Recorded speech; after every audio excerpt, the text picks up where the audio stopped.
You're listening to the VICK757 podcast featuring Dwight and Michael Vick talking all things tech.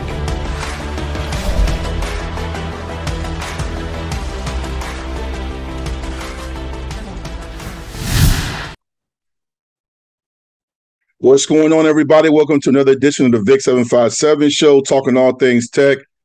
I'm your host, Dwight Vick, all conference, former Big East standout captain, standout O-line. You remember all of that. And also here with young cuz, the icon Heisman finalist, Atlanta Falcon, Philadelphia, and Hokie great. We're back to discuss all things tech, but this time after a tech win. So, Mike, how you doing? I'm doing great, cuz. How you doing, first and foremost? It's a good week. It's a good week I'm good. We're recording this on my birthday. Happy birthday. Let me back up. I'm so sorry. I was traveling back. Nah, it's all good, man. I was in the Keys today. And look, happy birthday, cuz, man. Take a moment to share with the people, man, how I feel to be such alive and healthy, man, at your age. I'm good, man. I'm 46, man. I feel good. I went to the gym this morning. I didn't do any work today. I just ran some errands, man. Got a lot of phone calls and text messages, man. And wow. A lot of shout outs from Hokie Nation showed me tons of love. I mean, my phone is about to die. A lot of people on Facebook, Instagram, Twitter. Hey, we love you, man. No, I'm blessed. You, man. You just don't know what you did for so many people. Like me and Raniel, we always talk about how you was just that cornerstone for us, man. You and your wife, Shalise, who, by the way, we got mad just as much love as you. Don't never get that twisted. Yeah, but, I'm with you.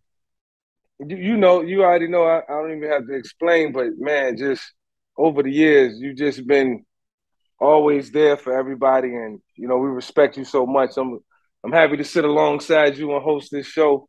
And man, you do a lot behind the scenes, man, and I couldn't thank you more. So it's not just about your birthday, man. It's about you in its entirety. So we appreciate you, cuz. No, that means a lot, man. I'm blessed, man, and I feel it today, and I appreciate you saying that. I still remember you riding around in Shanice's Corolla. I had you in the Corolla in your video.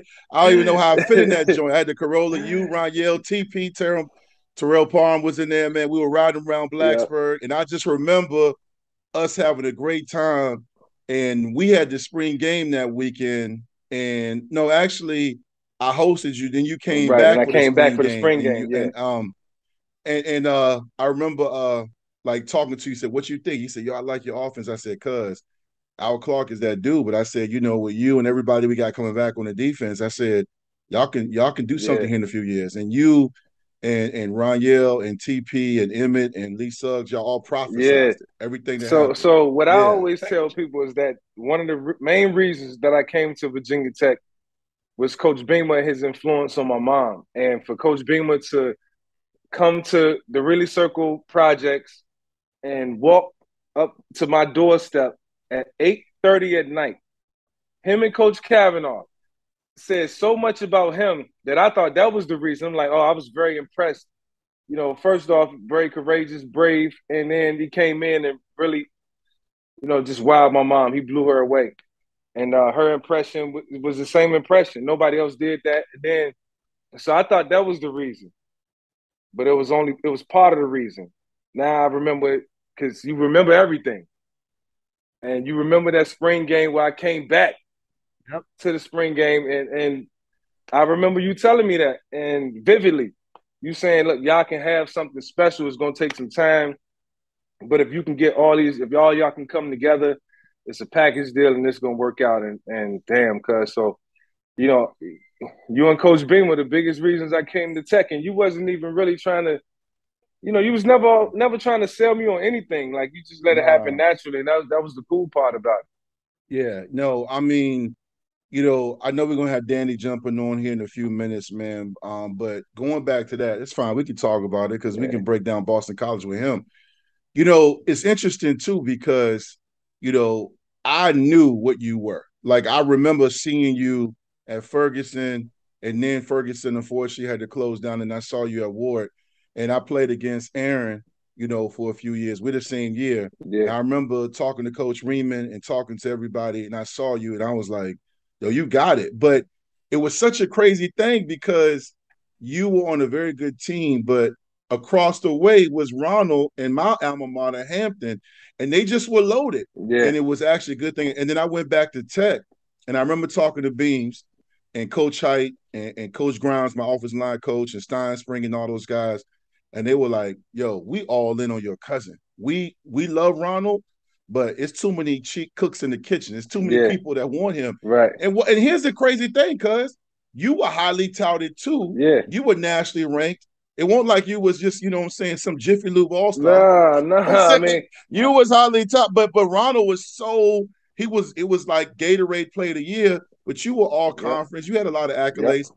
I give them credit. Kavanaugh and them, like Kavanaugh was like, how he keep it raw. He was like, we don't give a damn about Ronald. He was like, we want Mike, and they were so smart to do that. They did the same thing with Tyrod. They went all in on Tyrod. Yeah, man. And my brother.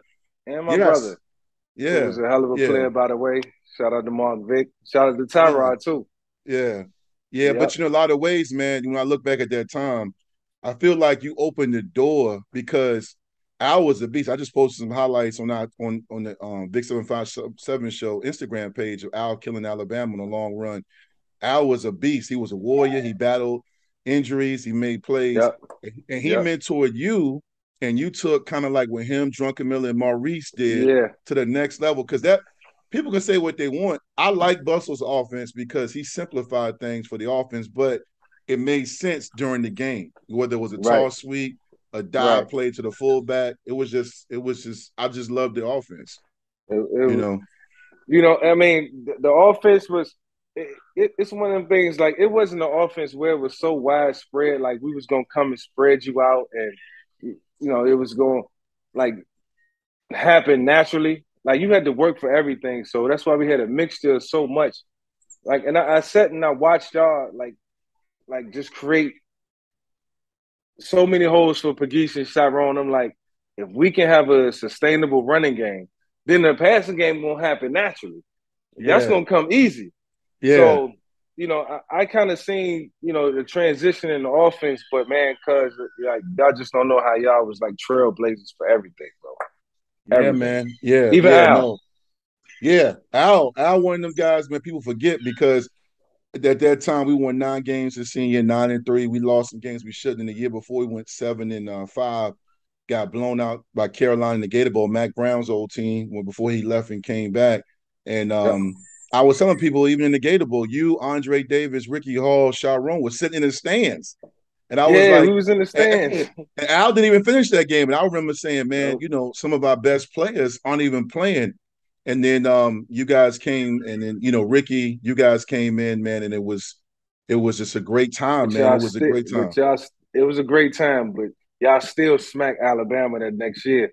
It was all that talk about the SEC. Now I know Alabama is totally different now. We can't talk about them the way they was pretty good back then. And Sean Alexander was the big talk. Yeah, and it was all about that. Could we handle an SEC team? And I remember all that, and y'all crushed them, man. Like, yeah, man. Bro, it was good football. It was great football, man. And here to break down great football that Tech showed against Boston College in prime time is Danny Noakes with Noakes, man. Danny, how you doing? I'm doing good, fellas. What's happening? Happy birthday, Dwight. Hey, thank you again. Mike just showed some love, man. Now you showing love. I got your text earlier, man. Share a couple words. Feel free to share a couple words, Danny. On Dwight, man. On it's a Dwight? special day. Oh man, y'all really trying to give me all right. Get me going. Yeah, all right. So I know y'all go way back. Yeah, and Dwight loves to tell the story of the first day that we met, which would have been a spring of 2014, I believe, the spring game 2014, because it was my junior year, and I had the pleasure of working as a producer on the ESPN3 broadcast of the Tech spring game. And I remember because in the week leading up to it, I was going to get the chance to be in the booth. I was all pumped about it. And then they told me who was going to be in the booth, and I found out that it was going to be Dwight. And I was like, oh man, I get to hang out with a Vic. And that day, I remember, first of all, meeting Dwight in person and how much larger he is than I am was really funny because and we've taken several pictures together since then. So you can Yeah.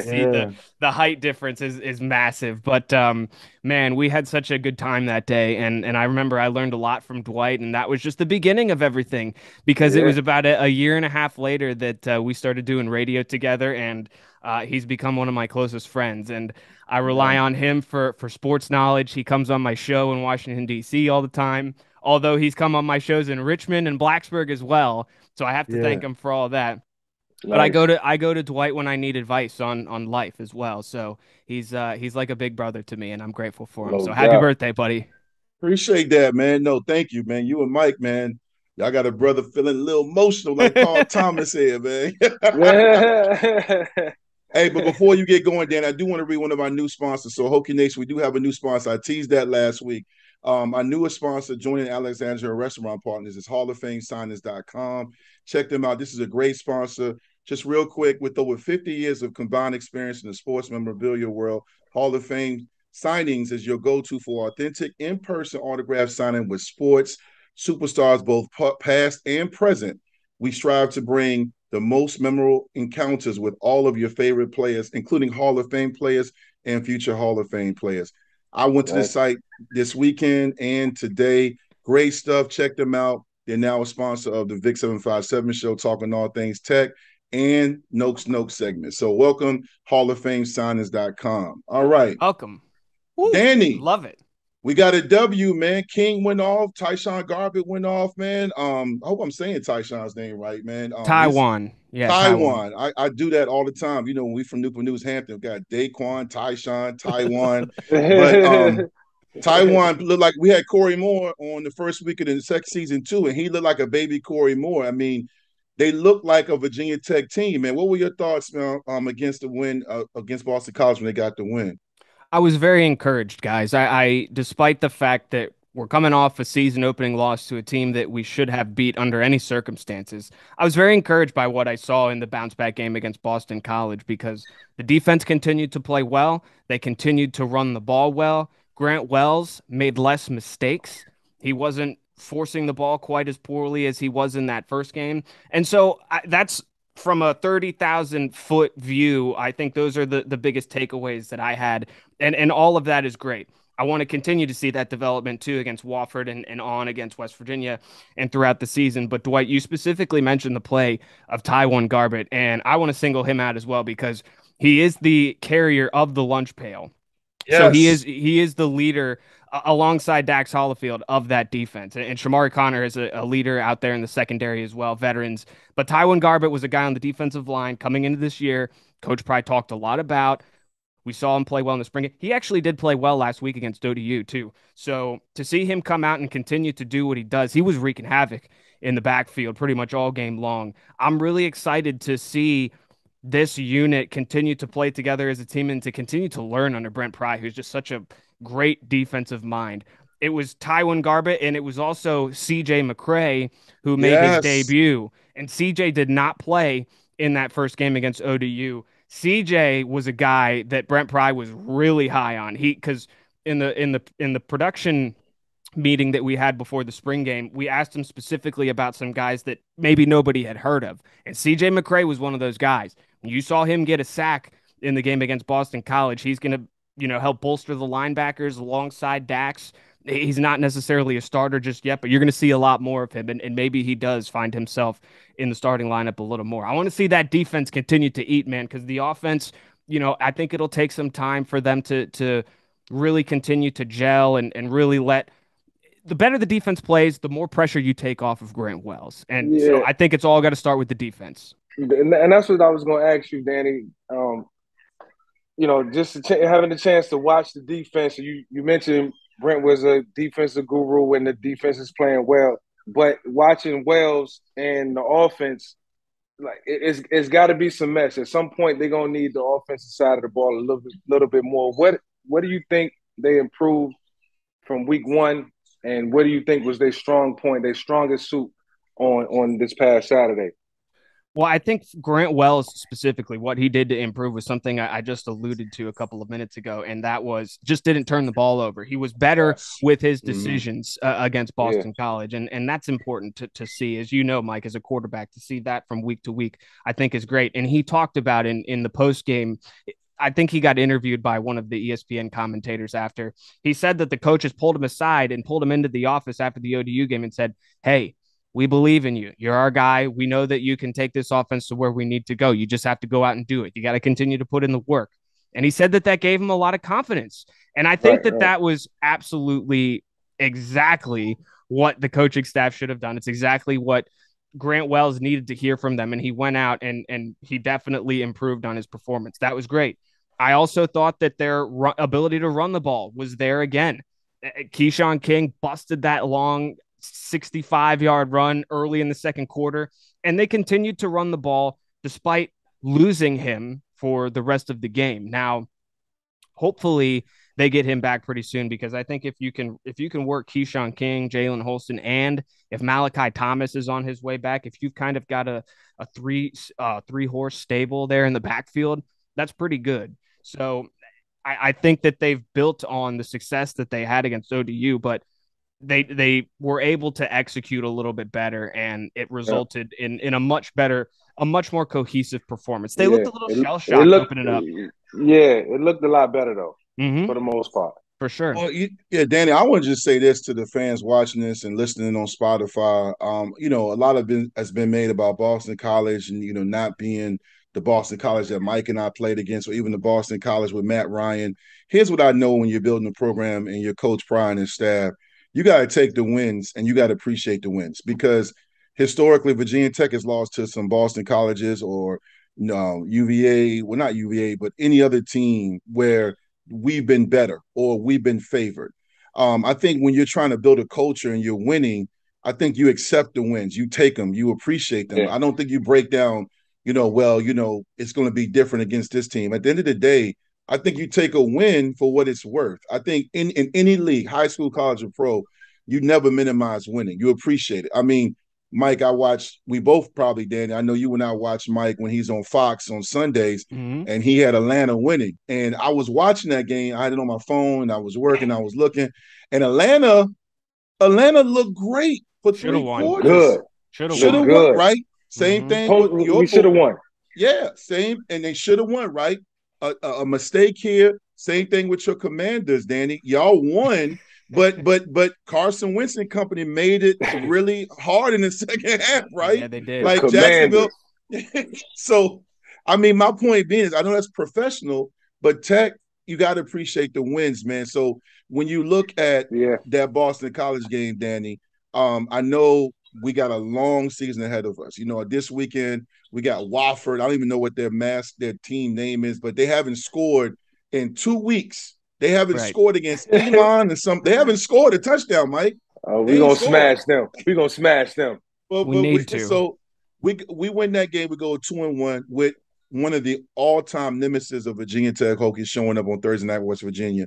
So with that being said, Boston College was a good win. It was an impressive win as far as defense, offense, timely plays.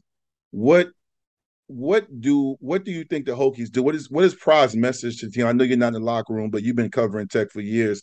What do you think his message, along with Chris Marv, Coach DJ, and Pearson and JC, what is their message to the team? Well, first off, I want to say this about Boston College, Dwight, before I kind of talk about what I expect Brent Pryor to be preaching to the team this week. And it's that for Boston College, Jurkovec, their quarterback, is a pretty solid quarterback. He was behind a patchwork offensive line on Saturday. And when he was able to find his guy, Zay Flowers, they were trouble. Zay got loose there in the secondary a couple of times, was able to beat our secondary. And we're just kind of lucky that Jurkovec ended up overthrowing him, or there was pressure, right? And that's why the defense has to be playing well as a unit. It can't just be the defensive backs or just the linebackers or just the front seven. Everybody has to play well. Everybody has a role to play. So I do want to give Boston College some credit in that they have some talent on that team. They just are missing it in very important places, particularly the offensive and the defensive line. And they were missing one of their best defensive players, by the way. Actually, I think it was their best defensive player. So they weren't up to to par with where they're probably going to be at maybe for the rest of the season, but they are going to finish towards the lower half of the ACC. In terms of what Coach Pry and Coach Marv and Coach Bowen should be preaching over the next few weeks, I think it should be continuing to get better. You know, they've at this point, they can use the ODU game as an example where you say, hey, you guys expected to go in and win that game. You went in, deer in the headlights, you got beat. You can get beat by anybody in any week in this game, right? Whether it's college or pro football. So I think you use that as a teaching moment to say, you cannot be complacent. You have to continue to get better or you're getting worse.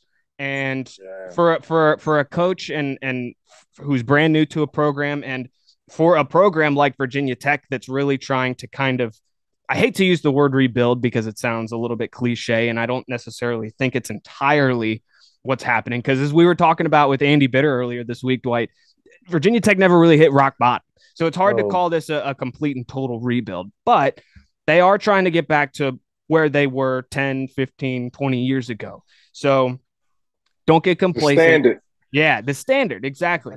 Don't get complacent. Continue to get better. Control what you can control, right? There's going to be a lot of hoopla around games that come up later in the year with Miami and Pittsburgh, who are both still ranked, but you just have to go forward with what you can control. You have to play the game that's in front of you. And if you do that, everything else will take care of itself. We've seen how if this team plays up to what they can, they're going to be in the games when it comes down to crunch time. And that's what it means to me. Yeah. You know what I think, fellas? I think we just need to, we got to give this team a chance to grow, but they got to do their research on the standard and tradition of Virginia Tech football. And that standard was set in 95, 96, 97, 98, even when I wasn't paying attention to Virginia Tech, because I started paying attention around maybe 90, 96, 97. But I just seen Keon Carpenter and I seen Anthony Midget and Dwight. I seen these guys like, I watched the ones before me and I was like, man, I got to live up to their standard, whatever that is. If it's just walking across the drill field going to class, it's a standard. Yeah. And I want us to get back to having standards and knowing what our tradition really means and where it really lies. And that's not just, it's not about winning championships. It's just about winning football. And attitude is everything. And I can see Coach Pride just really embedding that into the guys, and they're gonna get it, man. We're gonna turn the corner. And like you said, I like what you said, Danny. We're not in a rebuild. You know, we never hit rock bottom. You know, even Fuente, with all due respect, he didn't lead the program in bad shape. Right. So we gotta prevent that now. That's what's at stake now, falling into an ice age. And I don't see us going in that direction because standard and tradition is everything for us. Yeah. You know, well said, Mike. And the thing about it is, you're right. I mean, there's some things Fuente didn't lead the program good, but overall, it's still the facilities are better. There's stuff being built. The coaching staff is good. And there's some things he did when he almost took the Baylor job that made Whit Babcock step up and improve facilities. Their recruiting budget is bigger. They're doing more fundraising. So it kind of forced his hand. And not that Whit wasn't going to do it, but it made him aware that, okay, in order for us to take that next step and to compete with some of those Big Ten and SEC schools, we got to take care of business. Danny, you've seen the videos, I'm sure, on Twitter of Coach Pride running through the tunnel into Sandman with his both hands raised. You saw him address Hokie Nation after a win on Twitter, a video he released, and it was crazy because the one thing I know as a former player, Mike knows this well, he's played for some great pro, high school, and college coaches. When you are fully engaged and those guys play for you, even if you don't have a bunch of All-Americans, all of a sudden your attitude and energy starts to surface and players start to buy in. You've mentioned several times on the Victory Life Legacy podcast and on the show with me and Mike, VICK757, talking all things Tech, that there's a stretch coming up where Tech has to sustain it in order to be bowl eligible. I'm not going to look past Saturday after, all due respect to Wofford, but if you lose to Wofford, cancel the season. Cancel the season. I'm okay with that. Okay, so you got Wofford coming up. and then West Virginia, obviously, and then North Carolina. Well, I'll stop right there. These next 3 weeks, I don't care, rebuild, remodel, build on whatever adjective you want to use. Virginia Tech has 3 games where they can make a statement. Yeah. Because right now, we're kind of in the middle. It's not about us right now. It's about what Clemson's going to do. Miami is moving up the rankings. Pitt lost a tough one to Hendon Hooker, but they're still favorite ahead of us. But I've looked around. I mean, with that being said, the energy I talked about with Pry, you were in Blacksburg for the spring game. I was there, but I was sitting in the stands. You were there, and you covered the game. And you've talked to Pry. What do you feel like this team, from what you saw against Boston College, with this game at Lane, West Virginia at Lane, North Carolina team since 2004, we've owned in the ACC. Do you think they can make a run? I'm not asking for a proclamation or a hot take, but do you think they can make a run? When we were in our production meeting for the spring game, Brent Pry talked about what he thought that it took to win this conference, and specifically the ACC Coastal. And what he said was a good defense can take you a long way in the ACC. And he pointed to Clemson, obviously. Clemson's strong suit has almost always been their defense. Now, they've had Deshaun Watson and Lawrence, but holy cow. 2 first-round picks. Sure, and their whole defensive line went top 20 a couple of years ago. So much of their success has been built on their defense, but you can't take away from what Watson and Lawrence did. There's no doubt about that. You got to acknowledge that. And they've had great receivers and ETN, and they're loaded, no doubt. But defense can take you a long way. Look at what Pittsburgh has done, right? Last year they had Kenny Pickett, but this year they're good again, and they played Tennessee right down to the wire with Slovis on the sideline. They have a good defense. Pat Narduzzi is a defensive coach, right? Yes. So when you ask me if there's a path forward for this team to make a run, I absolutely believe there is. Now, I'm not going to get into the predicting wins and losses into the future, right? But they can play defense. We know that they can play defense. And if they can play defense, then they're going to hang in these games, no matter who they're against, whether it's Miami or Pittsburgh or NC State, some of the other teams that are going to be higher ranked than them further into the schedule. But when you look at Wofford, you look at West Virginia, you look at UNC, I expect to win those games, right? And Mike was talking about the standard. There's a difference between expecting to win and thinking that you're going to win, because there's a difference between the way that you prepare for opponents when your mindset is one versus the other. Expecting to win is the standard, right? And when it comes to a team like Wofford, we've already mentioned the fact that they haven't scored a point in either game this year. I'm going to say that I expect Virginia Tech to shut them out on Saturday. There shouldn't be a point given up. Virginia Tech's playing good defense right now. I think that's okay to expect them to not be able to put a point on the board. Here's the other thing. They're going to play West Virginia 5 days after they kick off against Wofford. It's a very short week. Short week. So you need to come out crisp. You need to execute, and you need to jump on this team and put them to sleep early so that you can rest your starters so that they're ready to go on Thursday night when West Virginia comes banging on your door. Because you know what? The Mountaineers are getting desperate right now. They just got beat by Kansas. They just got beat by Kansas. How many overtimes was that? I don't even know how many. I know they came up. It was that crazy overtime type loss because they lost by 13. So they were down, and then they threw a pick 6, and then they lost, by 13, which is, you look at the score, they were trying to tie it up. So they don't stop anybody. That's the one thing. Carolina don't stop Virginia, nobody neither. Nobody. Carolina don't stop nobody neither. So we got a shot. We got a shot. I would say this. I wouldn't even say go in there and try to get the starters in and out against Wofford. I would say let them play 3 quarters. Okay. The more reps, the better. I'm just kind of throwing it out there, but no. You know what, cuz? I'm not the coach. No. But I would be like, yo, keep executing. Let's try some things. Mm-hmm. Let's give West Virginia something to look at. I don't care if you just got a couple tricks. I like that. Give them something to look at. Give them something to pay attention to. I think when you say that, I actually agree, because I think back to we played. I mean, I'm going back in the archives. I remember being a redshirt freshman. I was back in Jay Hager and Chris Malone and those guys. But I lettered that year. We played Akron, led by Jason Taylor. They came to Blacksburg in '95, and me and Al Clark were the backups, along with a few other guys. Ended up being great players for Tech. and we beat Akron 77-27. And the starters played the first half, and then I played the second half. But it's one of those things where in 95, we started off 0-2.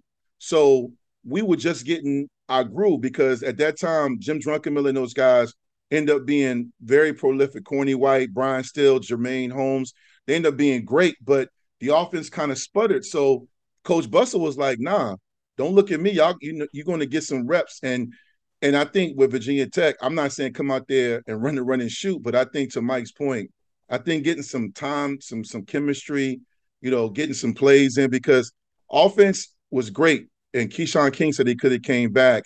I do think you need to be cautious against injury, but I think at the same time, you got some guys that need reps. One thing about football, no matter what era, reps is the ultimate teacher. Yes. Yeah. Yep. Experience. So, for sure. Well, and I'll add one more thing, guys, that I think kind of piggybacks off of what you all are saying, and it goes back to the Boston College game. One of the things that I thought that they could have improved upon, but I think that they did it on purpose, and this would have come from the coaching staff. They didn't quite open up the playbook as much as they could have. They didn't take as many downfield shots as they probably could have against the Boston College team that, I don't think was equipped to defend against that. But I think that was probably a conscious decision by Tyler Bowen, the offensive coordinator. Yes. Didn't want to show too much. They knew at that point, okay, we have whatever 25 to 30 plays that we know we can beat this team with. Let's stick to that. Let's execute. Let's perfect them. And then, we'll start to open up the playbook as they get a little bit further on in the season. Maybe you start to see that against Wofford because I don't think that keeping them in for 3 quarters is a bad idea. You just don't want to force any injuries. And I don't think they're going to. They're not going to rush Keyshawn King back. Certainly not for a game like this. They're definitely not rushing Malachi Thomas back. So, let's see how these next couple of days go. But you got to come out. You got to execute early in this Wofford game because it's not as much about resting the starters as it is just needing to grab a hold of this game and not have to worry about it. Yeah. Well, Danny, man, once again, you were on point, man. It's great to see you. Mike, I didn't tell you, but Danny and I recorded our other podcast the other night, and Danny told me last week, he didn't tell us, but he came on, and he was just getting over COVID.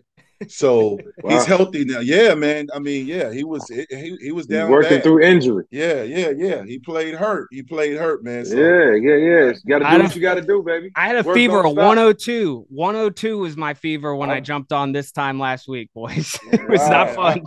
I didn't even know. I mean, very dedicated.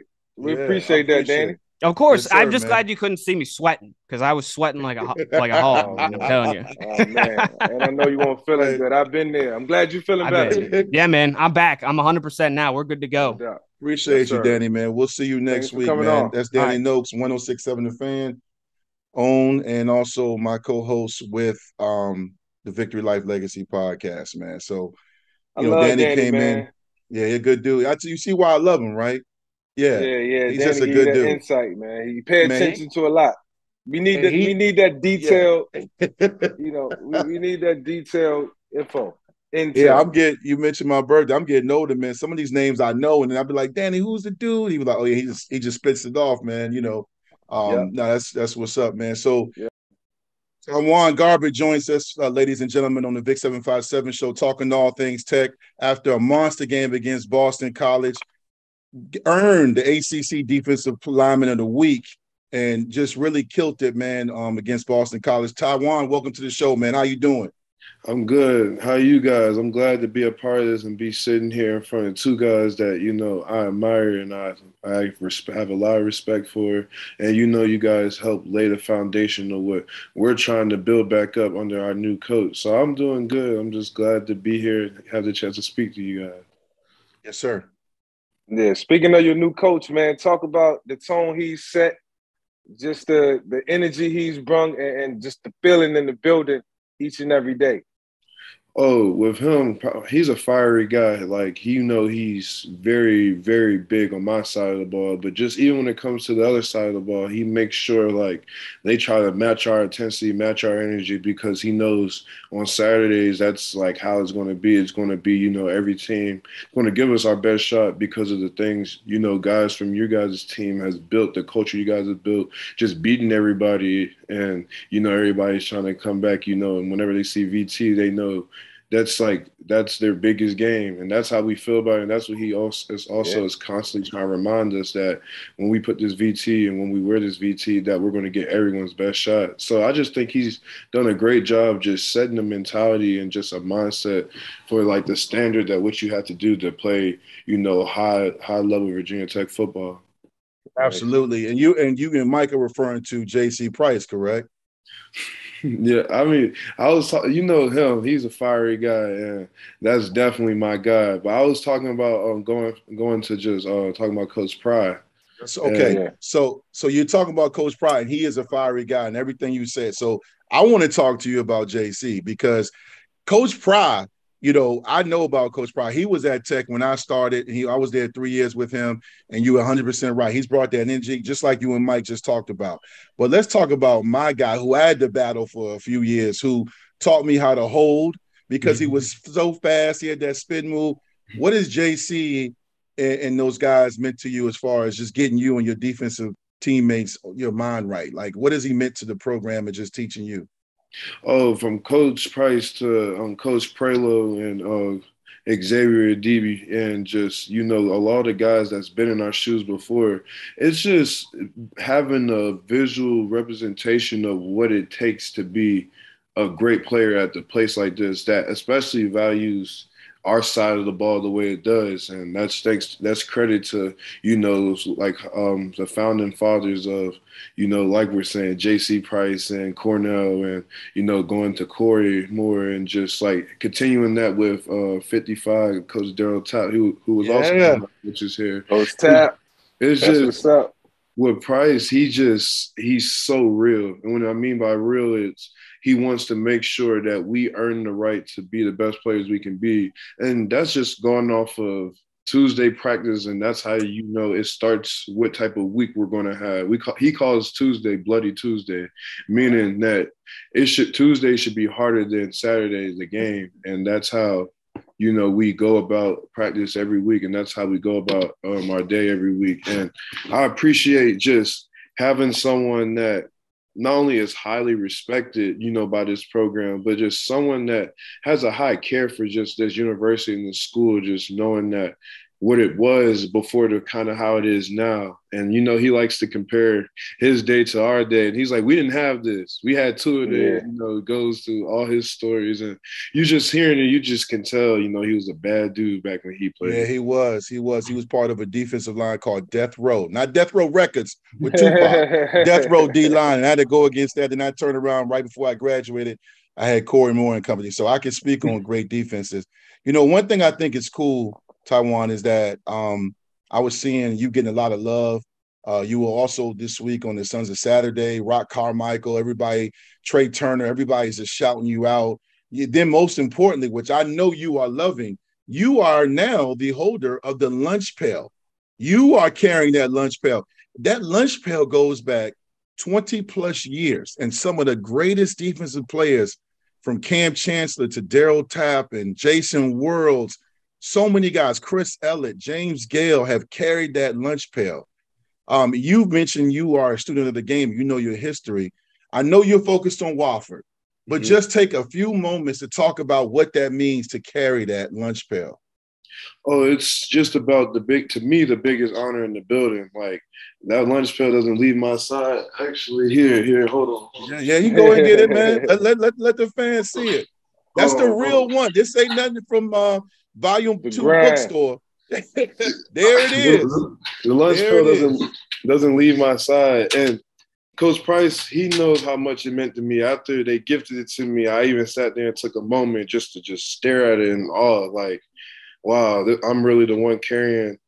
What he likes to say is everyone hopes and dreams and desires, because, like, this lunch pail, it's different. It's different just by not only being the carrier, but just being labeled lunch pail defense. It's just a rugged way of defense. It's a way how you have to play defense.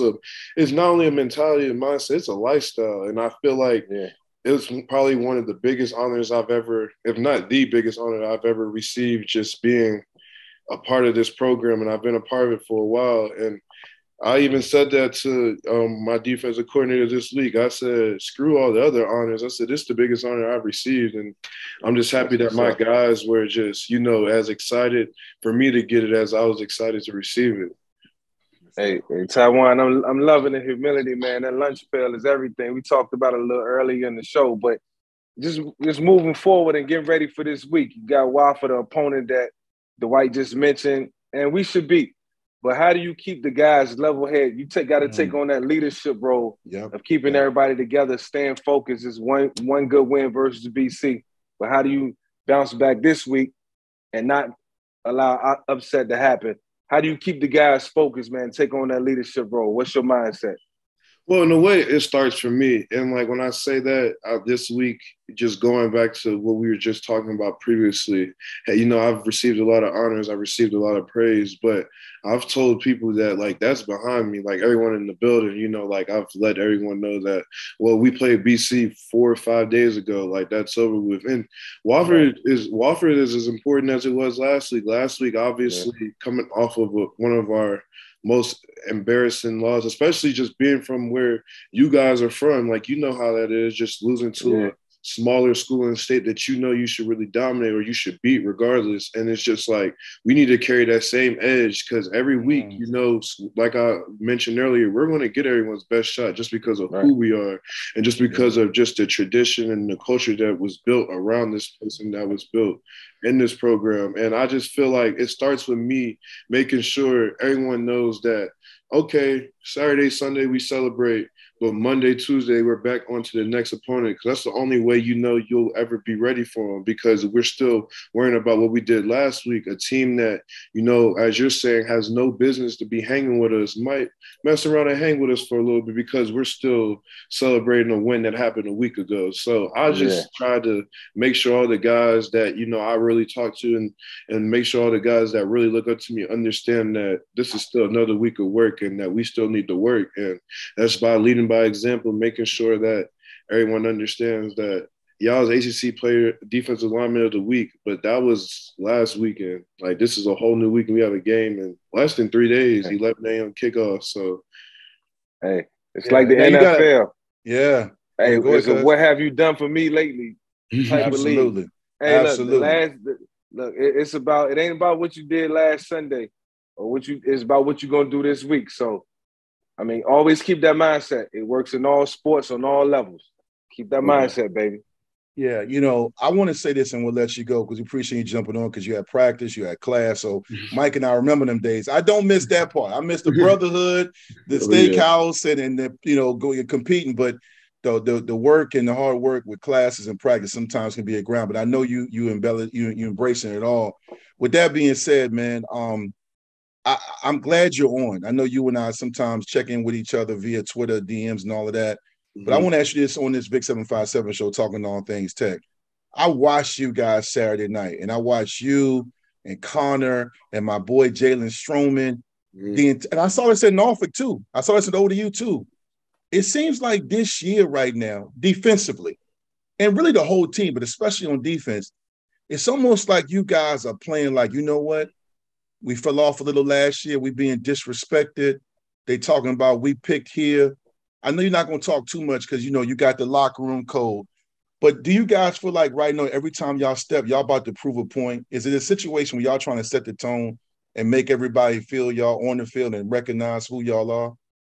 Oh, no doubt. And just having guys, and that's what I say, it always goes back to just being around guys that's been in your shoes. Like Coach Ferguson, Jared Ferguson, that's one of our defense. Yeah, he played with us. I know. I talk to him every day about that. And, just having guys like that, just guys that understand everything. I feel like when you ask him questions, and me, I'm a brain picker, I ask him questions, bring guys like you up, bring Coach Price up, bring Coach Cornell up, because he recruited me when I was talking about with Bud back in the day, because he was the outside linebackers coach here. And he's like the difference between us and like, you know, a lot of the teams recently, and like we could say the last 3 years. He said every day at practice, he said we literally tried to not actually kill each other, but that's how hard we practice. We practiced to just make sure that the guy across from me was getting the best look. So on Saturday, we know no matter what, you know, the other team's going to give it their best. But he's been doing that all week. So now he's just, you know, he's punishing the guy because he's finally punishing the guy that he doesn't like, or a guy that's trying to stop him from getting where he goes, stop him from blocking for his brother because, you know, he was the fullback. And just being around just all the guys that they brought back, like Coach X said that this right here changed his life, and you can just see it in his face. Like, he was getting emotional when he was talking about it. Like, just listening to everything that has to do with that. I've taken the initiative. Guys like Dax taking the initiative, and guys like Chamari, the mention, have taken the initiative to just make sure that when we go out there, we have a point to prove, not just to everybody else in the country, but to prove to ourselves that, you know, we're giving our all to our brother, and that this is a brotherhood, and we're back to playing that type of football. And it's that type of culture that Coach Pry is trying to rebuild back here, which is, you know, family brothers. And that's what Coach Wiles, I remember he used to say when I was around him, as I was, you know, he was around here for a long time. Great coach, my guy. Oh, definitely. My guy, too. He's a good man, and he's even better coach, like we were just saying. And just guys just being in the position before, knowing how it was when, you know, it was competing for national relevance and just national championships and big-time conference championships. It's just like hearing that, you just know that there's always a little bit more you can do. So even though last week, you know, we as a defense and as a team, we played a pretty good game, we still, to our standard and our expectations, haven't really put together a complete game and haven't, you know, sat there and reached the point to where it's like, okay, we just took that step. Now let's keep building so we could take steps so we can get to a level that no one expects us to get to. So every day, even at practice, we go in there with a chip on our shoulder. And that's just the mentality and mindset that's been built over these last 9 months off our new coaching staff. So I'm excited. Like, every time I step on that field, because I know the guy next to me, I know the guy that's 2 positions below me. If he gets in that game, he's going to give it all for his brother, even if it's taking on the double team, if it's spilling the block so the backer can run over the top freely and make the tackle. It's just a selfless attitude and selfless mindset, and just a togetherness is that what I really see in this team over teams in the years past. I love it. I love it. I know Mike loves it. Even though we offensive guys, I know that togetherness is not just with the defense. Keep that going. And keep that going. Keep that going this Saturday, 11 o'clock. Tawan, I'm proud of you, man. You know, we'll talk on Twitter, man. I'll check in with you throughout the season. Keep this going, man. Stay healthy, stay focused. Mike and I will be watching you in the Hokies this weekend, 11 o'clock against Wofford at home. You get to hit into Sandman one more time and next weekend, but we'll talk about that on next week. Put in that work, baby. We appreciate you jumping on, man. Keep those guys going. Dax and all you guys, man, keep representing, man. Glad to stay at Lunch Pail with you. Keep that. Hey, look, Daryl Tapp one year, he played so hard, he never gave it up. I think he's the only guy that had it for like the whole season. Yeah. Yeah, I can see Tap doing that. Yeah, selfish with the lunch pail. Tap. Yeah, it's Tap not was like, you thing. ain't getting it. No. But Tawan, thank you so much for joining us on the VICK757 show, talking all things tech. We appreciate you. I appreciate you guys, and you know, just like I said, I'm happy to be a part of this brotherhood, and I'm happy that guys like you guys just come back and reach out to a guy that grew up, you know, watching you guys, like emulating you guys, just making sure that, you know, at the end of the day, I'm just going to always give my best, not only for just this team, just for this university. Thank you guys so much for having me. And 11 a.m. Saturday is going to be another day on why I need to keep this lunch pail. Yes, sir. Get some rest and get that treatment. Be healthy. All right. Sure. We'll see you, man. Thank you so much, man. Thank you, guys. Appreciate it. For sure. Yeah. For sure. Now we're going to bring in our guests, man. And, you know, these are 2 Hokie greats I can't wait to chop it up with, man. Long-time friends of the show, and also guys, one of them I played with. You played with too, Mike. Join us in the VICK757 show for the former player segment. We got Shane Graham, one of the best kickers in Virginia Tech history, long-time pro, and also all conference from all conference defensive end Orion Martin. Orion, we can't see you, man. You good? You working at my fault. technology? Hold on. Yeah, come on now. Come on. What's Yeah, good where with you? everybody at? You see me? Something's definitely going on with my Nah, I screen. can't see you, man. Nobody. Yeah, it's one of those things. You can't see you yet, buddy. Take the you tape good? off the camera. What's that? What's up, Shane? What's going on? I see you got all this working. Yeah. You looking good? Oh, yeah. That's right, Mike. While we get Orion straight, man, you see his man cave. Listen. Oh, yeah. Send me a picture. He got one of the best man caves. He got helmets. I mean, you got like almost every tech helmet down there, right? It's pretty close, yeah. Probably the coolest thing was the Hokie stone wall that I had put in. Man, wow. Oh man. Wow, yeah. You took the next level. That's next level, man. Hey, it's not another piece of asphalt or stone on earth that look as good as that stone. Yeah. No, and it's hard to explain to people. That's real nice. It's hard to explain to people that have never seen it.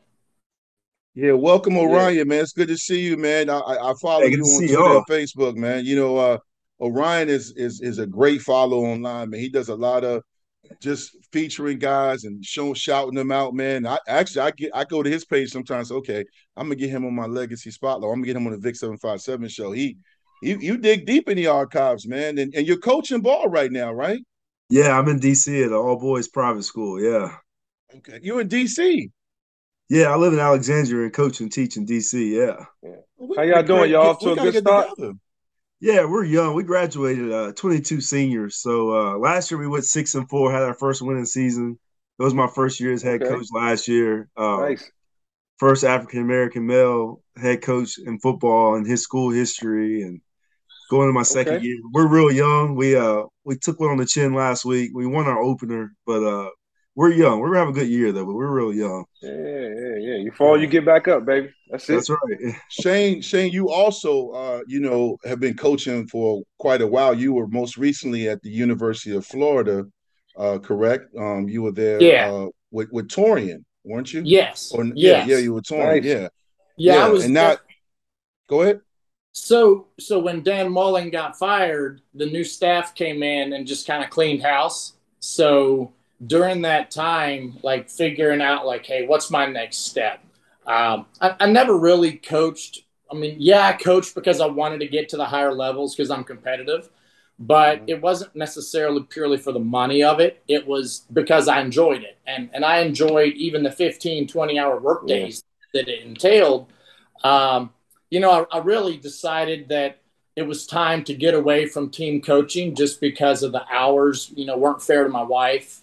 And it was kind of, it was more like, what's more important here? Like me reaching another high level goal or actually being healthy and having healthy relationships and things like that. So that's why I got into kind of this, the consulting world where I actually kind of branch out and do private stuff with actual teams and subcontract with teams. And then I work with individual clients.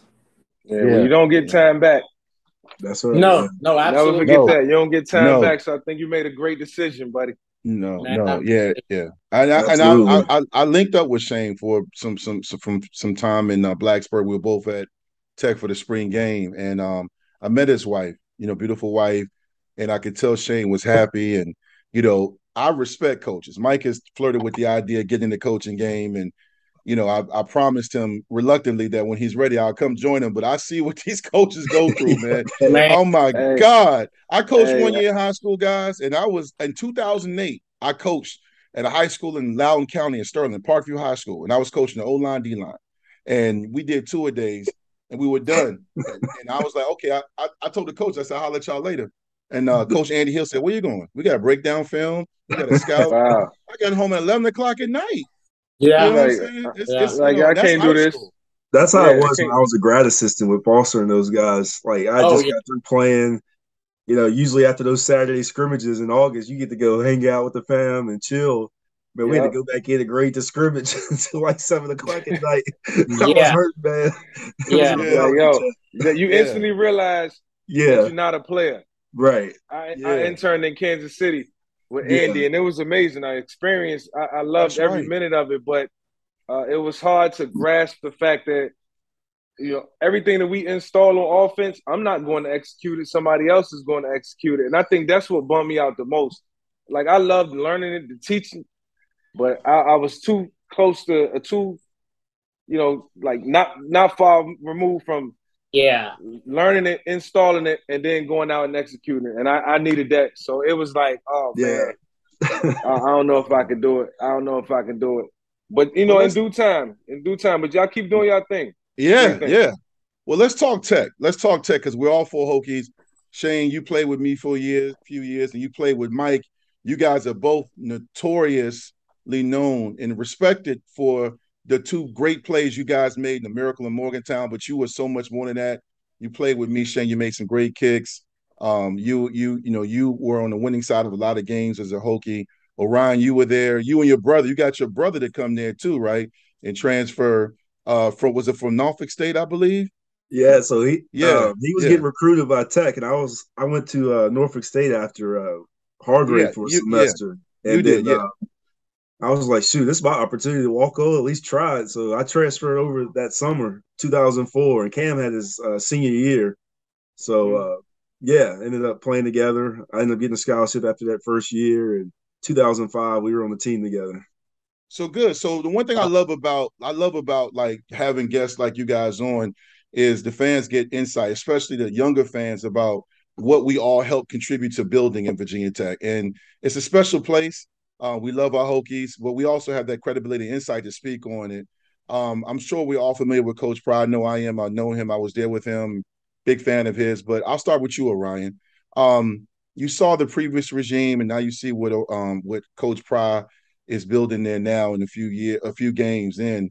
What is your impression of him and the Hokies? I know you're busy, but have you been able to catch some games? The ODU loss and the Boston College win?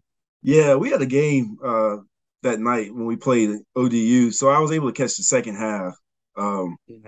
But I took a few kids to a tech camp this summer, and I got to just hang around and just watch. And I saw Xavier and all those old Hokies are back on staff. So the main thing I see with Pry is that he's respecting the Virginia Tech family and the history. And I think it's important keeping those former Hokies on staff. JC and all those guys, and even go Bea Winslow and Jared. They brought Jared Ferguson back. So seeing those guys that contributed, when I was a kid, and to help, Ferguson was there to help develop me.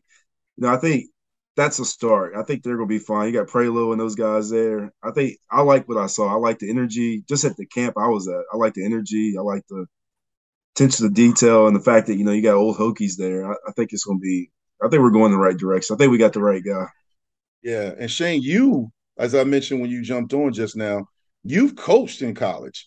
And you always would – Shane, for those don't know and those watching and listening on Spotify, Shane is my guy. I love this dude. He's been on my other podcasts. And he would, during tech games, not just this year, but last year and previous seasons, would DM me or text me stuff that he thought, because he coaches not like assumptions, but stuff that should have been going on. So that college coach's mindset is a different perspective. Yeah. So, Shane, based on what you've seen, you've seen us in a few games and you've been on college campuses and you've coached. What are your thoughts so far? I know it's only 2 games in, but what are your thoughts so far on Virginia Tech? So man, it's weird how it played out, because I wanted to get started at Virginia Tech. Like, I wanted to get into the coaching world. I knew it was going to be long hours, and the old staff just didn't have a spot for me. It just didn't work out. So, I guess I wasn't qualified yet. I took the curve really quickly and learned. Before you know it, I'm at Michigan State, University of Florida. I felt like definitely qualified at that point. But when that whole space of time of realizing what life was like without having to spend those hours, Coach Pry actually called me and talked to me a few times and actually offered me a job. And, it was at that point that I had already decided maybe this isn't right for me. And then when I came in for the spring game, he talked to me some more.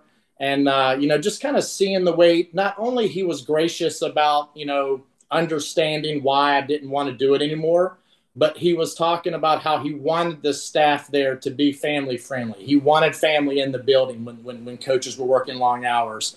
And then just knowing how the little bit of exposure I had to him when I was playing, it wasn't quite as much as maybe a defensive player may have had, but we were familiar enough. And I honestly just felt like when I was back in the building, like I had never missed a beat. And I think that's what feels so good about, the family atmosphere that Virginia Tech has built over the years. And, it's not just about keeping Virginia Tech guys on staff. To me, it's qualified guys that are also Virginia Tech guys. And I think the guys that they have are definitely qualified. And when you have that, the speed bump of ODU, we all know it didn't go the way we wanted, but I don't think anyone's going to, cut anyone's head off for one game. It did disappoint a lot of people to have it go that way. But you also look at the way it was for Coach Beamer when he first got started. I mean, there were fans that wanted him fired a long time ago. Yes. And now, in today's world, we don't have the patience that we might have had back in the 80s when coaches could, have a couple off years, because there's so much money involved and there's so much, like microwave society, you've got to have it right now type thing. That makes it tough. But I think you've got to let this, at least firm up a little bit and set the anchor so that the culture can take hold, so that the recruiting can take hold, and really like build the culture and then build the confidence and everything else, everybody buying into the process. And then I think everything else will start falling into place. Orion, you mentioned you and your brother playing that one season together at Tech. You guys were part of some very, very good and historic Virginia Tech teams. I want you to ask this because I knew of you from watching you play, but when you looked at Virginia Tech, I mean, you talked about, doing a year at Fort Union and whatnot. One thing I mentioned on different radio shows and platforms I'm on is that culture and tradition and understanding, as far as what you're joining and being a part of is essential, especially on the collegiate and high school level. Like, you have to understand what you're going to. When you went to Virginia Tech, now one thing I'm excited about is he brought the lunch pail back. And you see those guys are all in. Like Taiwan Garbett just got ACC Defensive Player of the Week as a defensive lineman wearing number 45 out there killing it. Yeah. And you see Shamar Connor and all those guys are out there just hungry. They I don't want to misquote him, but Taiwan said, I was a hungry dog that hadn't eaten in 3 days. You remember that culture. You know what that lunch pail. Me and Mike and Shane didn't carry the lunch pail. Right. But we knew what it meant. Before you got to Tech, you can talk about that. Were you aware when you got there, that's when you learned about it and you realized what it really meant to be a Hokie and be part of that defense? Yeah, well, I came from a unique situation with my brother because our uncle played for Coach Beamer from 87 through 89. So we went to the games when we were little. So we saw the ad before you guys came through. And that 93 team, it really started to turn around. So I'm sorry, Orion. Shane just distracted. He pulled that. I told you that man cave has everything. That man cave has everything. Go ahead. I'm sorry, man. He pulled out. I'm trying to interrupt. I'm sorry. That's bad. It's okay. It's all good. Go ahead. But yeah, being a kid from, Southwest Virginia, we knew the lunch pail was a standard for defense and Bud Foster, like from the Cornell years through the guys before me, like Corey Moore and those guys that played with you guys. So before I got to Tech, I knew that they had a tradition that, they weren't going to lower their standards for anybody. And you were going to play fast. You're going to be tough. You're going to be disciplined. So before I got there, I knew a lot about Tech. I knew the culture there. It was just a matter of me just getting my foot in the door as a walk-on and getting an opportunity. But I knew that, what the atmosphere and the culture that Coach Beamer and his staff had, I knew that I could go there and thrive and get a legit opportunity. Whereas if I went somewhere else, I probably would have never stepped on the field. But I knew if I got there and was able to get in there with Gentry and got stronger and just get myself in that defensive scheme, I would be okay. So, yeah, even playing, that lunch pail, we knew that, not only were we playing for our brothers that were out there with us, but we were upholding the tradition for the guys that, came before us. So that Hokie stone that we touched, that sign, we really took that to heart. That meant something to us. And that's the way we practiced and lifted. And we just wanted to carry on what you guys did before us. We didn't want to let y'all down. Well, since we're talking about tradition, Nah, go ahead, Shane. You was gonna say something? Yeah, I was just gonna say, so no, I never carried a lunch pail. Dwight never carried one. Mike, you never carried one. But I think we were still bought into it. And it still meant something to us. Right. And at least on special teams for me, it meant absolutely nothing to me. It meant absolutely nothing to me. Or you, Shane. Don't saying that. Shane saying it did. Go ahead, let him finish, man. He might, that was a defensive thing. I know, but he might tie it in. So it's what about that kick against West Virginia? Well, that had nothing to do with the lunch pail, but it should have got it that week. It related to it because our defense is what made certain things happen. But with special teams, it's a mixture of offensive and defensive players. Yeah, and when you're able to line up a punt return team with Corey Moore, Andre Davis, and a line of offensive and defensive, all-stars, you kind of all buy into the same thing. So I get it. But Mike is right. Like when he's out there on the field, it's a different type of attitude, different type of world. No, I'm just playing. The one thing I love about the lunch pail, since we speaking on it, I love the fact that we was able to see our brothers get to carry the pail. That means you did something right. That means you worked hard, and whatever outcome came within the game, you was the recipient of it. And I thought that was really cool. So I got a lot of respect for it, but I was mad because I was one of the guys who was a little envious that I couldn't get it. Yeah. Right. But yeah, so that's my story on it. But look, fellas, since we talking about tradition and standard, West Virginia this week. Next week. We all next know week. what. Yeah, next week this week, right? Yeah, next week. Damn, you know what? Let me back up. I'm getting ahead of myself. We got some Wofford fans that may watch this. Respect Wofford. Let's give Wofford the respect they deserve. Absolutely. We got Wofford this week. Yeah. We won last week. Got to win last week. It didn't go right week one, but we turned the page, which I think got to happen this week in order for us to be successful. Yeah. What do you think, Shane? What do you think? Wofford's 0-2. They haven't been scored on in 2 weeks. I know you don't have a scouting report on them. If you did, you are now the guest of the year. Obviously you've coached college, you played, and also you win the league. So the biggest thing, especially a program like Tech trying to get back to that standard, they can't look ahead despite Wofford not being a formidable opponent. Well, man, I feel bad. I forgot all about Wofford. It's all good. Hey, we in the media business. We can do that. They can't. We all remember Miami of Ohio. We all remember Temple. We all remember those games that we never thought. And I think that was kind of the catalyst for that 99 season, is when we kind of jumped over that hump at the end of the year, and then we played in the Music City Bowl and we ball out in that game. The catalyst for the 99 season was win game one. And literally every week in the locker room said game one. It never said game two, game three, game four. It said go undefeated, win week one. Yeah. And I think that's the attitude that we kind of ran with. And I think it's easy. You want to look forward and look for the rivalry games and look for the games with the history and tradition. But, that's the thing, is you gotta play the game. It doesn't play out on paper. The best team doesn't always win because of the talent on the field. It's how everything just happens on that day. So, do I think it's a game we should win? Absolutely. But, it's still got to get played, and it's still got to happen.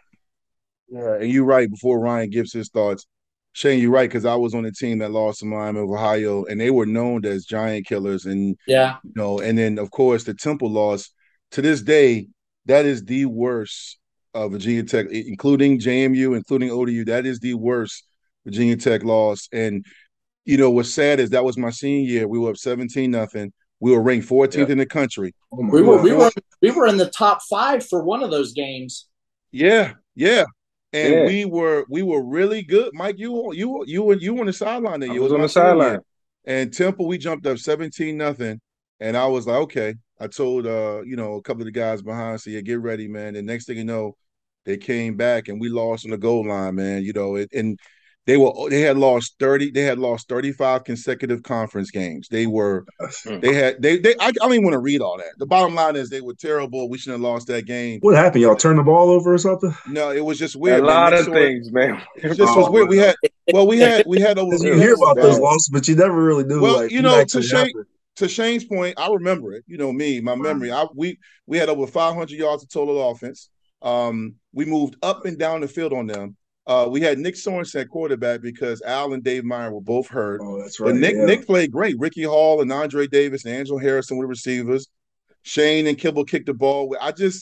The defense, it was weird because you're talking about a defense that featured Corey Moore, Engelberger, and Bradley, but Temple got hot. And at that time, I began to realize that much was made about Miami being the class of the conference, but teams, I started to realize my senior year and junior year, teams got up for us. It was one of those things where no doubt. People were like, yo, we're going to make Pittsburgh. Everybody started to look at us as that game to make a statement. And it was weird because, it was some funny things that happened that game. Just stuff. What we should have did? I blame Coach Beamer for this. What? As soon as we crossed the 50, they should have let Shane kick it. and then we would have won. What was the score? We would have won by 3, regardless of what. We would have won by 3. We should have put the ball in Shane's hands, man. I don't remember. I just remember sitting there, and the Collegiate Times got a picture of me and Lamont Pegues on the bench, and it was looking a sad day. Yeah, y'all had some heartbreaking losses in '98. Was it Syracuse and then Syracuse up with 21? Oh, God. UVA. Syracuse, that freaking Y cross on the last play. Oh, yeah. And Foster told him it was coming. Foster called a timeout. Yeah, McNabb was dry heaving. Foster called a timeout because Corey Moore had just sacked him. McNabb used to dry heave. I don't know what it is, and he was throwing up, and he said it's coming, and they threw it back. And I hate to say it, it wasn't Mike Hawk's fault. Lorenzo Ferguson, according to what they told me, had the guy, and Mike ran over, but it was too late. UVA, we were up 29-7. Okay, that was my senior. And that hurt me. That was my last game in Lane. Aaron Brooks got hot, and he hit my brother Ahmad Hawkins. My God. But anyway, Shane, thank you for bringing up some tough memories. Hey. So I worked with Paul Pasqualoni in Florida. We shared an office together. Okay. Right. You talk about being in a room with a legend. Like, this guy is a football encyclopedia. Yes, he is. And so, by the way, Mike, he says he really still misses you. That's wild. He told me the story. Hey, I was this close, Shane. Yeah, I was this close, man. He wasn't gonna let it happen. I wasn't gonna let it happen. but hearing that guy explain how they felt like they had something to get that play, who knows? I don't know, but they said they felt like that play was going to hit for them for some reason. Wow. And, he's another guy. Like, he put his best players on special teams. I think when we lost to them in '96, I think we blocked a punt, they blocked a punt. I mean, it was like they always had really good battles and good players. I hate to see that their program is not where they used to be, but didn't David Tyree block a bunch of punts for them? He was great for them. Yeah. Bucky Jones, a couple other people, but we split. We won at home, they won at home all 4 years. Well, that year you mentioned '96, I was a letterman. I rotated in. We were 10-1 that year. We went to the Orange Bowl and played Nebraska, but our only loss was at Syracuse. Yeah. They went crazy. They beat us handily. It was 50-something to 21 or something. McNabb, we had battles with Syracuse.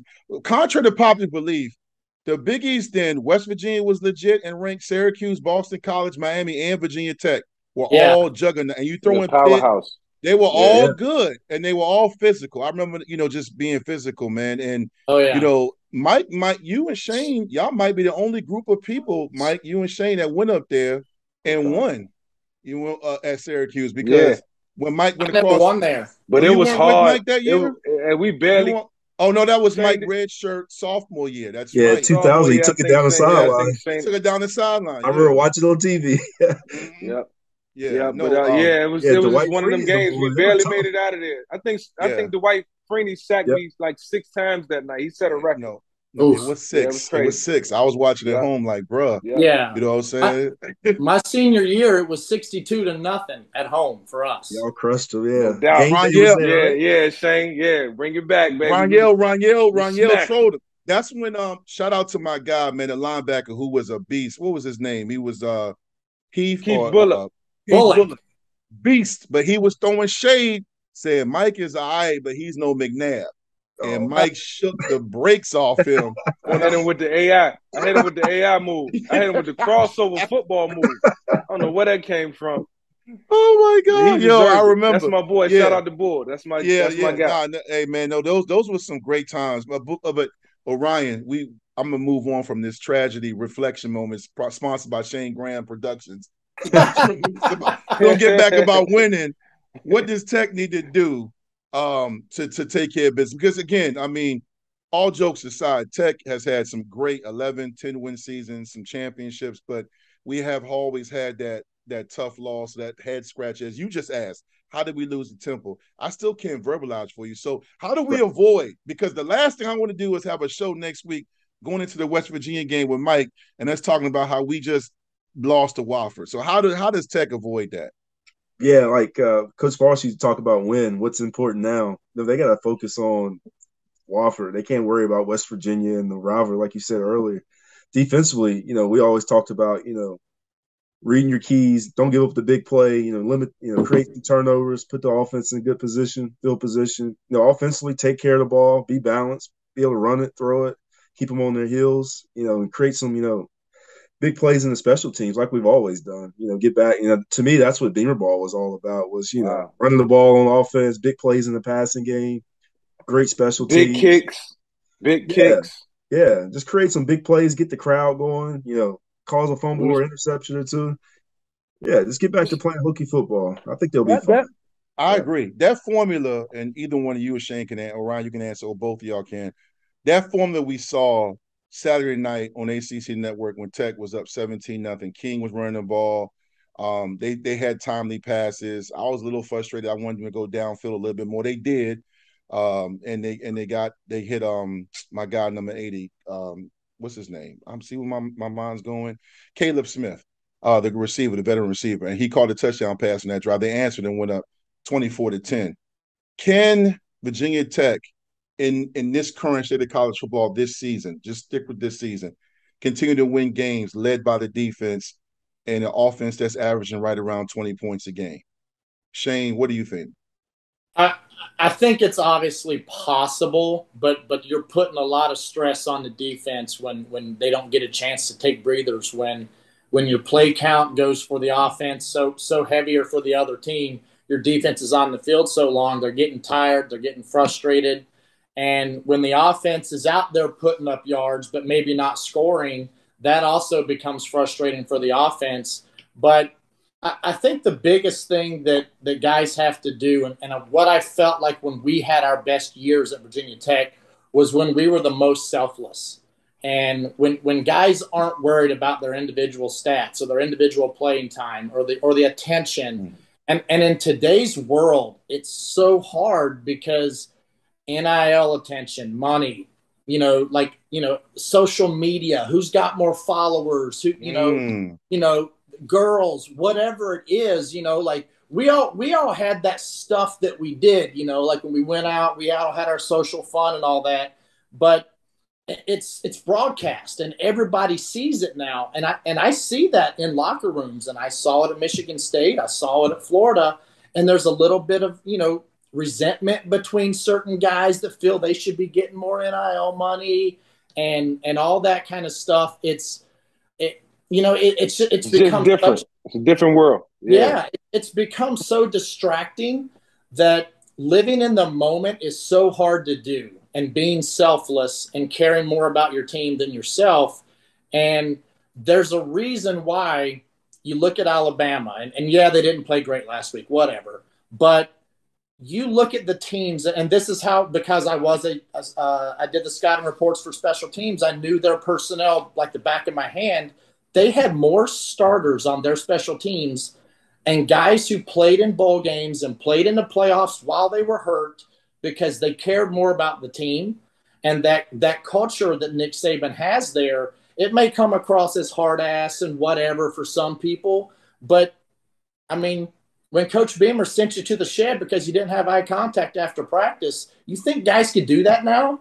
I mean, they would say, oh, he's not fair to me. He made me run because I didn't have eye contact. And it's just a different world. So it's a challenge. And for people to just say that every coach has to come in and be perfect and make things happen, it just doesn't work that way. And you have to do you have to get the players that want to do that. And it's tough.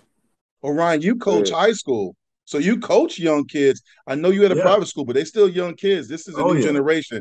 TikTok. I'm glad we didn't have TikTok, Snapchat, Twitter, and Instagram, because I was around some wildcats. You know what I'm saying? I was around some guys that was just, we just had a lot of fun. So Shane, describing the culture of today's athletes, you're coaching that as well in the DC area. You're down the street from me. We got to link up outside of this show because I'm in Northern Virginia too. Okay, But I work with kids, and I know exactly what Shane's talking about. I have a son, and it is a constant battle not to get caught up. But what's your perception? Because obviously you're coaching them, and I mean, is there a lot of truth to what he's saying? Yeah, he's spot on. He's absolutely true. I got a unique group of kids. They're a little bit probably more focused than your average football team or group of kids, but it's the constant message to stay focused, and you're constantly teaching more about brotherhood and teamwork because, like Shane said, you don't see that very often now. That's kind of frowned upon. Everybody wants to do their own thing, and everybody's worried about their highlight and getting looks. So that's the hard part about coaching now is that you have to really sell people on that team aspect more than than when we played. So that's always a challenge. And, my message, I feel like the kids they're really buying into that, but it's definitely a challenge.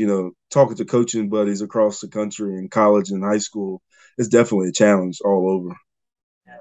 Before we get ready to jump into some new challenges for y'all in Hokie trivia, because we're about to see if y'all can get 4 out of 4. But before I say this, before I jump into Hokie trivia and read this promo, I want to say this. It's funny because before you guys got on, Mike and I were reflecting and reminiscing during Vick's viewpoints on when he was being recruited and seeing me at Tech and Beamer and Kavanaugh and them coming to Ridley Circle projects at Eastern Newport News, and how I was remembering him, just seeing him play. And it's crazy because when I talk about Mike and I'm like, oh yeah, I got to text Mike, and people are like, oh, Michael Vick, or I would watch Shane Graham kick for the Patriots, and I would tell my son, that's my boy Shane. He'd be like, you don't know him. I'm like, yo, that's my dude. We played. These guys are some of the best players in the history of programs, and they were humble. When I saw Mike in high school, and then when I recruited him to Tech, and then I came back to visit him, and he was up for the Heisman and breaking records and shining them, and all the fellas were doing great.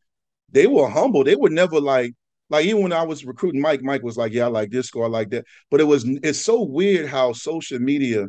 We had Ray Lewis on the last year on the VICK757 show, and I always quote Ray Lewis on this, and he says, these kids today have too many distractions. It's almost unfair when you think about what they're dealing with. I'm not giving them a pass, but we didn't have that. Like, I met Mike, I know Ronald Crow, I know a lot of great, Tyrod, all great, humble guys. Like Tyrod to give you the shirt off his back. And he was a dog in high school, ranked in the nation, and he was going to the same Fridays and Walmarts and Targets that we all did. Yeah. It's just interesting. You gotta live life. Yeah, man. Yeah. But anyway, man, we are going to do a great segment now that a lot of Tech fans. We're going to do Hokie Trivia. Hokie Trivia is sponsored by Alexandria Restaurant Partners. Our guy Win Sheridan and his partners, man. ARP was formed to manage these restaurants plus new projects that opened up in 2015, 16, and 18. In 2015, Alexandria Restaurant Partners began building an exceptional leadership team that included some of the best talent and sharpest minds in the industry. ARP was built with one goal in mind: to be the best in the nation, not just the biggest, but by achieving operational excellence, leading integrity, and being transparent. For promotions, reservations, and also private events, AlexandriaRestaurantPartners.com. All right, gentlemen, are you ready? Yes, sir. You guys have seen the clips I post on Hokie Trivia. It's a lot of fun, but We've had some of the greatest players, all conference players. We've had guys, D'Angelo Hall, get on here and get 1 or 0 out of 4. So no pressure, Orion and Shane. All right, we're going to start off here. I'll start with you, Orion, and then Shane, you go, and then Mike go. Which defensive player holds the longest interception return in Lane Stadium? This is a Lane Stadium record with 98 yards returned in Lane Stadium in the history. This is a 98-yard interception return. Is it Eddie Whitley, Devon Diablo, C, Vinny Fuller, or D, Jamel Smith? Oh, gosh. 98 yards. This is a Lane Stadium record. Not so much of – it's a Virginia Tech record, but it happened in Lane Stadium. Jeez. For some reason, I would say Jamel Smith. All right. Okay. All right. I missed that one. Shane, who do you – I'll let you know if you're right or not. Shane, who do you got? I'm going to go Vinny Fuller. Okay. I'm going to go Jamel Smith because I think he in there for a reason. Okay. All right. You guys are right. It is Jamel Smith. Shane, you're not right. It was Jamel Smith against Rutgers at home. I thought it was a trick question. Yes, yeah. I remember him getting like something big, but I couldn't remember which game it was. I wasn't quite sure. I don't remember. I remember Vinny took a field goal block back versus West Virginia, but I don't remember Eddie Whitley taking a long one like that. Yeah. Because I thought you were talking about Carpenter's interception in Miami at first. Then you said home. Well, that was the key. It's a Lane Stadium record. Yeah, but it's also not end zone. What year was that? 1998. 98. Good job, Cubs. Okay, 1-0. Y'all on point. Here we go. See if you can carry this momentum. Shane, I will start with you. Which Virginia Tech field goal kicker holds the record for the most field goals made in the game with 6 field goals? Is it A, Brandon Pace? Nope. B, Shane Graham? Nope. C, Joey Slye? Or D, Addo Larson? I like this. I'm going to let Shane go first. No. Let us go first. And then Shane. Mike, you go first. Orion, okay. Good job. Yeah, and then Shane, you go because Shane should know this. Who was before Larson? It was Brandon Pace, Shane Graham, Joey Slye, or Addo Larson. Yeah, I know who this is. Yeah, I know it too. It was Slye. Yep. Sure? Orion, who you got? You sure? I hadn't picked yet. Shoot. I want to say Slye, but for some reason I want to go with Larson. No, I'm going to go with Slye. Which one Joey Slye versus Pittsburgh. I'm going Joey Slye. All right. You guys got another one right. It was Joey Slye against Pittsburgh. Let's go, fellas. Let's go. Yeah, 2 for 2. It was in 2016. It was at Pittsburgh. One of the few times we won there. Mike and them won up there. And then in 2016, Coach Fuente with Isaiah Ford, Bucky Hodges, and Cam Phillips went up there and won. It was a high-scoring game. Thursday night? Thursday night game. Thursday night game. There you go. Yep. All right. Which VT player holds the season record with 2,253 all-purpose yards in a season?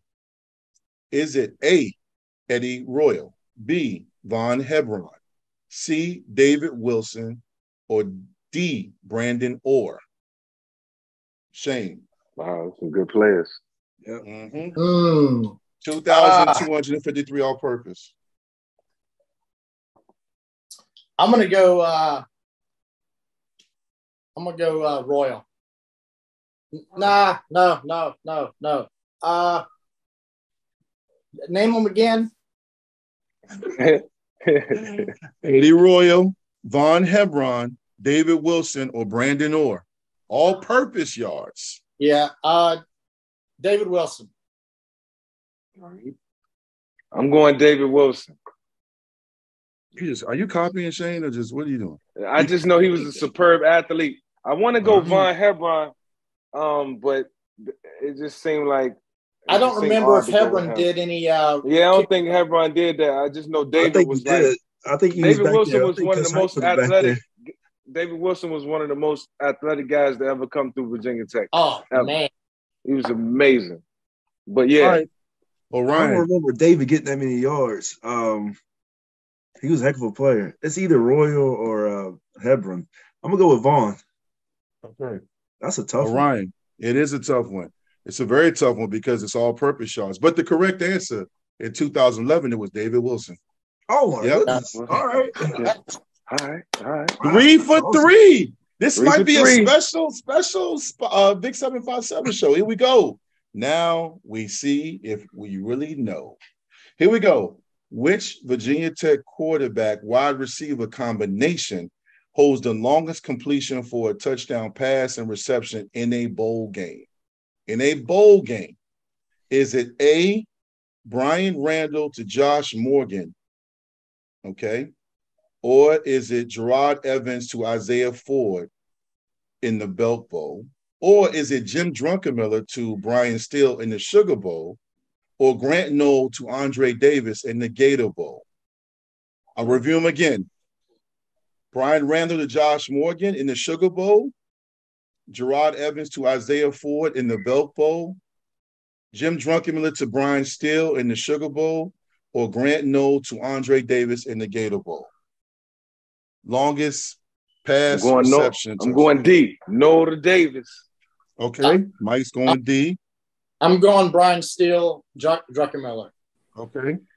Shane, I got you down for that one. And I'm going Randall to Morgan. Randall to Morgan. Okay. All right. That or still. The answer is Brian Randall to Josh Morgan against Auburn in 2005 Sugar Bowl. Okay. It was for 80 yards. 80 yards. That was a big play. Yeah. I don't even remember. I remember Josh Morgan scoring, and it was right. They made it close, and they tried to get the onside kick. But yeah, because it was a big deal. Because it was in the same stadium. I remember something about Morgan breaking the record or something. But yeah, and you know the crazy thing is that you know they almost beat an undefeated Auburn team that year. Virginia Tech lost to USC, the two-time defending national champions. They lost to Auburn, who was undefeated and should have been playing USC for the championship, but got stuck in the Sugar Bowl. Yeah, and they had Cadillac and those guys in Virginia Tech. Yeah, I was lost 16-13. Brian Randall was player of the year that year, and Josh Morgan and those receivers were money. Jimmy Williams was getting picks. It was a great Virginia Tech team, man. So good run. Great job, man. Y'all, Shane, you and Mike almost had the record for 4 for 4. All three of y'all did. I was on it. One off. Good job, man. So once again, that was Hokie Trivia, sponsored by Alexandria Restaurant Partners. We thank them for sponsoring our segment and our show. So, guys, we are now at the end of the show for you, gentlemen. This is a very, touching and insightful part of the show where we take a moment. You can give a Hokie shout out to anybody that's a Virginia Tech Hokie. It can be a professor, it can be a former teammate, a group of team, DBs, janitorial staff, academic support. It's your call. We give you a chance to speak on it, man. So, Orion, do you have anybody you want to shout out for a Hokie shout out segment? Yeah, first off, my favorite Hokie, my brother, Cam Martin. He's first foremost, but yeah, special shout out to all you former players, my teammates, and you got older guys for, paving the way for us. I really appreciate what y'all did because, it made life a lot easier for us, what y'all have done for us. And, all the coaches and, support staff that was there when we were there, Coach Beamer, Coach Foster, Coach Wiles, all those guys, T. Gray and Cornell and Cav and Steinspring, those guys that, I played for and also had the opportunity to coach with. They really, meant a lot to me and really, kind of got my coaching career off to a good start. Yeah. Great group of men, man. And always good to pay homage to those guys, man. I appreciate it. And you said some great names too.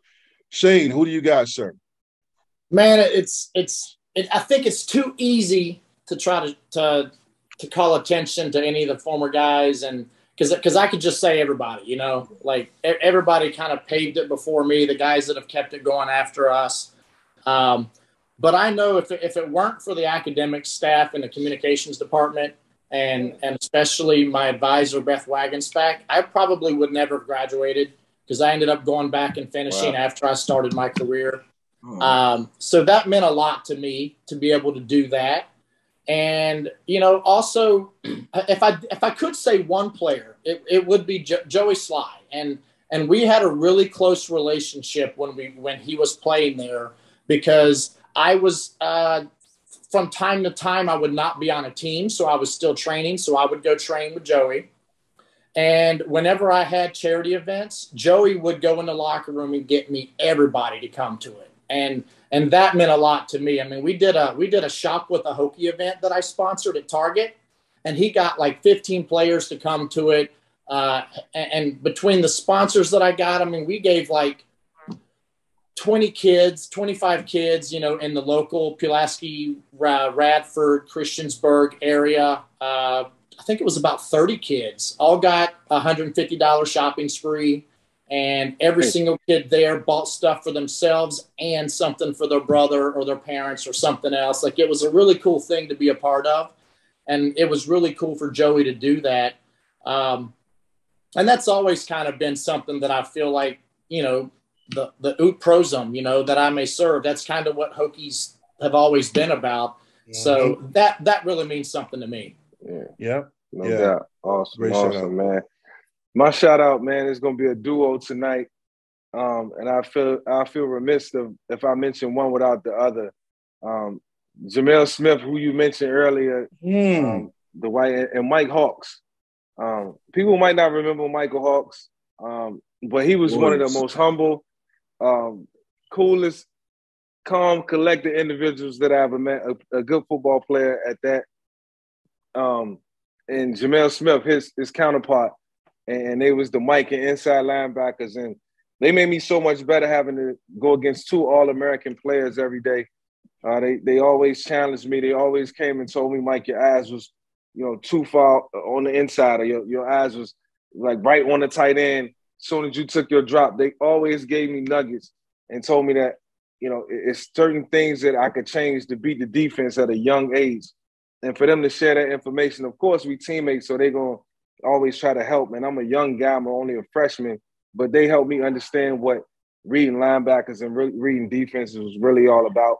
And they embody more leadership skills than even football, as football players. And, for them to come to me and always be that crutch and that backbone on the opposite side of the ball, and the humility they had and love for the game, I had a lot of respect for those dudes. So shout out to Mike, and shout out to Jamel. Great linebackers, great dudes, and I love that because we let people remind people that they've always been great duos, the DBs and the Vince Hall and the Vegas Robinsons, and it's just really good, man. I'll be quick with mine. I feel like in high school, college, and pro football, when you look at championship runs, we know about the three of you guys. We know about Mike Vick and Cam and Orion Martin and Shane. You mentioned Joey Slye. There's always those household names that will always be remembered. But I think with any program, but it will stick with Virginia Tech, it's those unsung heroes, those blue collar guys like Wayne Ward and guys that do the dirty work, And one guy I feel like he was an offensive lineman, and he's in the mental health field like me, Josh Redding. He's a licensed mental health clinician like myself. I've been doing some work with Josh here lately. My boy. Shout out to Josh. He was not like, an All-American. He was just someone that came to work every day, suffered an injury one year, came back, battled through it. And he's doing some great work in the community. And I feel like, when you think about those great teams over the last 20 years with Virginia Tech, we can name tight ends and receivers. And it's kind of like Caleb Hurd. He's my other shout out. Caleb Hurd and Josh Redding are guys that, did their job every day, and they were great teammates, and we cared and respected about them. People got jokes, he's a holder, or Josh was a guard, but you don't win games without guys that know their role and guys that care about their teammates. And, those two positions are extremely important. And that's the great thing about football. There is no position that's not important, but the holder and the guy that blocks, like Josh, and now you look at him, man, doing great work, mentoring and providing therapy. He works with Virginia Tech, so he's been up there. He still checks in with me, and I appreciate Josh. I only played a few years with him, but I saw what he did when he played with Mike, and then I talked to him now. So I just wanted to shout both those guys out, man. Just Caleb Herb's the guy.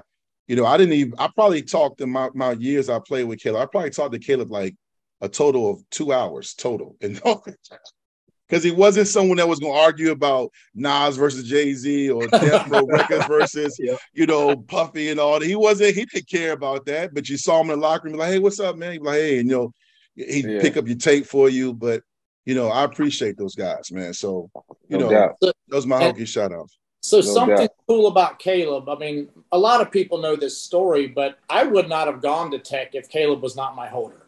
Yeah. Go ahead, Shane. You told him, go ahead. That happened because Coach Beamer called Caleb in high school and said, hey, I hear you're going to be an engineer.